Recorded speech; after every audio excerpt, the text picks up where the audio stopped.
রবীন্দ্রনাথ ঠাকুরের প্রশ্ন কবিতাটি আপনাদের শোনাচ্ছি। প্রশ্ন: রবীন্দ্রনাথ ঠাকুর। মাগো, আমায় ছুটি দিতে বল, সকাল থেকে পড়েছি যে মেলা। এখন আমি তোমার ঘরে বসে করব শুধু পড়া পড়া খেলা। তুমি বলছো দুপুর এখন সবে, না হয় যেন সত্যি হলো তাই। একদিনও কি দুপুর বেলা হলে বিকেল হলো মনে করতে নাই? আমি তো বেশ ভাবতে পারি মনে, সূর্য ডুবে গেছে মাঠের শেষে। বাগদি বুড়ি চুবড়ি ভরে নিয়ে শাক তুলছে পুকুর ধারে এসে।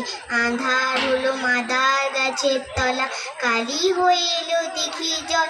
হাটের থেকে সবাই এলো ফিরে, মাঠের থেকে এলো চাষির দল।